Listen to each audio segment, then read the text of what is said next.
aussi profiter des soldes, donc profitant de l'effondrement du groupe Fortis, bon, ils vont acquérir aussi Fortis, et c'est comme ça que la BNP Paribas se retrouve à être la plus grande banque du monde. Donc je prétends que c'est quand même un des plus beaux prédateurs, un des plus beaux rapaces, puisque la BNP c'est à la fois, enfin c'est la somme de la Banque de Chine plus la Société Générale vieille ennemie de la BNP.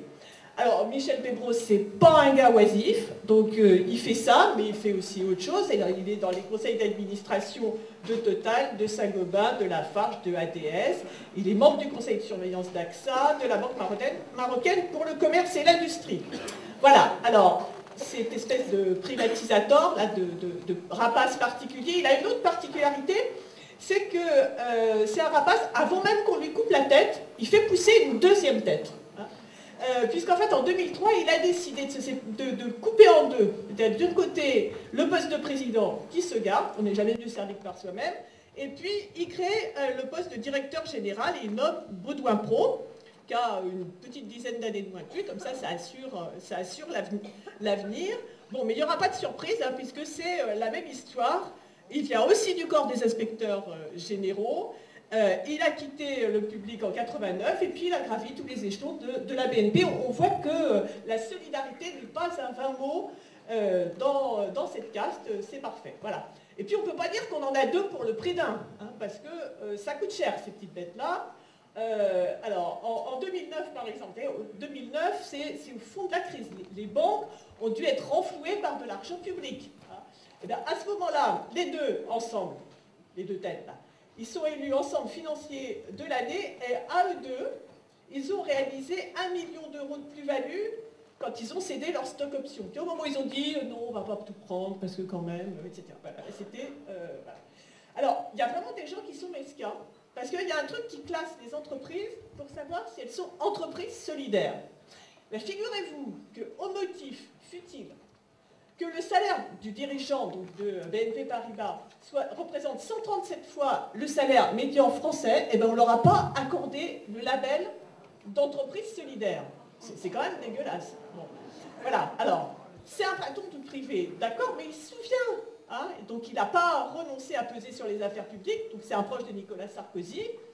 Et il a donc été président de la mission de réflexion sur la dette publique en France. Et là, il y en a d'autres qui ont revendiqué ça dans les rapaces précédents, mais il ne faut pas exagérer. C'est lui, dans cette mission-là, qui a été le précurseur de cette belle formule, comme quoi la France vivait au-dessus de ses moyens. Il faut quand même rendre à Predator ce qui appartient à Predator, parce qu'il ne faut pas exagérer quand même. Voilà. Il s'est engagé dans la campagne présidentielle de Sarkozy. Il a rédigé une bonne partie des propositions économiques du candidat.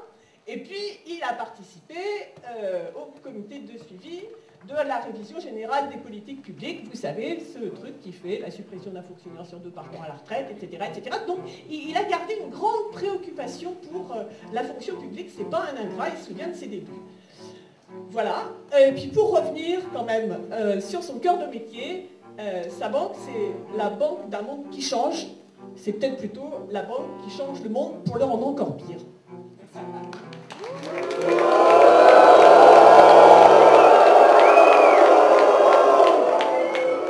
À voter, merci. Alors, je voudrais commencer par un petit truc, c'est qu'il y a une certaine période, quand l'usine de Continental a fermé, on a reçu des centaines et des centaines de chèques de solidarité de la France entière, même d'Europe.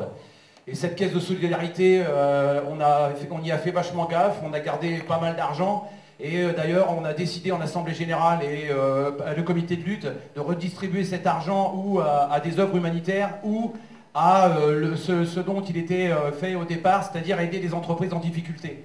Donc on a envoyé à la Sodimatex à l'époque, on avait envoyé à Philips Dreux et on a envoyé dernièrement à la Fonderie du Poitou 5 000 € puisque ces braves gens étaient en grève pendant 2 ans, 2 mois. Pendant 2 mois, pour un patron qui leur demandait de baisser de 23% leur salaire pour sauver leur entreprise. Nous, les gens de Continental, on sait ce que c'est que faire des efforts et se faire en papaouter juste derrière. Donc voilà, alors à ce moment-là, il y a François Ruffin qui m'a téléphoné et qui me propose ce truc de rapace, et je lui dis, bah tiens, justement, bah écoute, moi j'aimerais, comme rapace, citer une entreprise qui a fermé dans les dernières années, et je voulais pas parler de Continental, alors j'ai dit, écoute, il y en a plein, il y a Forestia, Molex, Valeo, bah, il y avait Continental, il y en avait des tonnes et des tonnes. J'ai dit, écoute, laisse-moi le temps, je te rappelle, je te donne l'entreprise que je veux. Et je le rappelle 2 jours après, et je lui dis, putain, et j'ai un gros problème, c'est que de toutes ces entreprises, il y en a un qui est un dénominateur commun, mais je connais pas ce mec-là. Je lui dis, putain, c'est Carlos Ghosn. Je dis, tu penses que je peux en faire un rapace? Alors il me dit, attends, Carlos Ghosn, ouais, mais bon, alors un petit rapace alors. Alors j'ai dit, ok, d'accord, mais je dis, il faut que tu me files un coup de main, il faut que tu m'envoies des papiers. Alors moi j'ai appelé Renault, des mecs de chez Renault, de la Fédé de l'automobile, pour que les mecs m'envoient des papiers, quoi. Et le problème, c'est que 2 jours après, je me suis retrouvé avec une pile de papier haute comme ça. Alors j'ai appelé Ruffin, je lui dis, attends, tu te fous de ma gueule, c'est pas un petit rapace que tu m'as envoyé là. Alors il me dit, je lui dis, attends, mais il faut faire ça en combien de temps?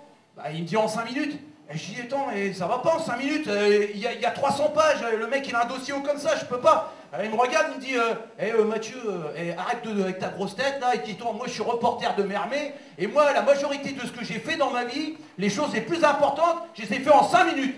Alors moi, vous voulez, avec ma gueule de bad boy, en fin de compte j'ai vachement de cœur, parce que moi j'ai pensé à Aline. Je me suis dit, putain, pauvre fille, mais t'inquiète pas, hein, les bons jours arriveront. Hein. Enfin, faudra que tu changes de mec, mais bon. Mais, alors, moi, je voudrais que vous regardiez ce mec-là. Vous voyez ce mec-là, avec sa tête de beau gosse, là, hein, sa tête de jeune premier de la classe, là, de cadre bien habillé et compagnie. Le gendre idéal, hein. Le gendre idéal. Le gendre idéal, mon cul, oui. Ce mec-là, c'est un pervers, un sadique, un exploiteur, un manipulateur. Parce qu'en vérité, c'est pas un petit rapace qui m'a envoyé. C'est le DSK du CAC 40. Ouais, monsieur, parce que qu'est-ce qu'il fallait que je dise? Que je parle de quoi? Que je fasse le portrait de Carlos Ghosn? Alors ça aurait été vachement simple, hein. Tu vois, alors il commence sa carrière chez Michelin, Clermont-Ferrand, empêché de prendre la tête du groupe Renault, il revient toujours membre... Et il se fait niquer parce que ça revient toujours à la famille Michelin, hein. Alors il rejoint Renault en 96, il est envoyé par Schweitzer au Japon, voilà, où Renault vient de conclure une alliance avec Nissan. Ghosn ferme des usines, supprime des milliers d'emplois, restructuration du constructeur japonais. Alors dans les pays du soleil levant, il obtient le statut de superstar des affaires et acquiert une gloire médiatique à tel point qu'un manga a même été écrit sur sa vie. Mais alors il n'y avait pas que ça aurait été simple. Ah non, et comment je fais moi pour parler des 150 000 emplois massacrés dans la sous-traitance depuis 10 ans, hein? Comment je fais moi pour parler de la sauvegarde de l'emploi promis lors des 6,5 milliards d'euros, hein, promis par l'État, donc notre pognon, et en plus qui a aggravé le massacre par la suite? Comment je fais parler des 3,5 milliards de bénéfices l'année suivante?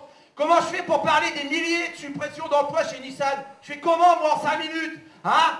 Et comment je fais pour parler des 6 milliards de primes à la casse, des 8 milliards de prêts à la Banque européenne d'investissement, des 2 milliards de prêts à la Société de financement d'économie française, des 2 millions de prêts bonifiés, les millions de fonds stratégiques d'investissement, les millions à l'ADEME, pour un total de 23 milliards d'euros d'aides directes et de prêts touchés par les 2 plus gros constructeurs automobiles.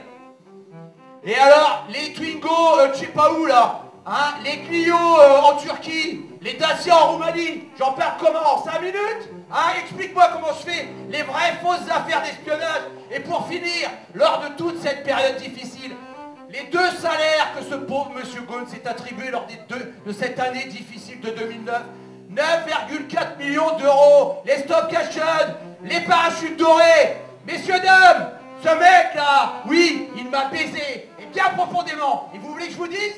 Bah, ça n'a même pas duré 5 minutes.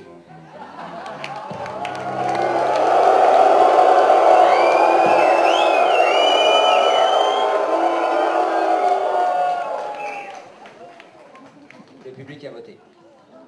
Bon, Xavier, ça fait 2 ans maintenant que je viens à tous ces procès. Peut-être qu'il vient au mien, en tout cas il est content que ça change, quoi. Et à chaque fois, en fait, il est content de me voir, pas pour moi, mais pour ma gonzesse, quoi, voilà.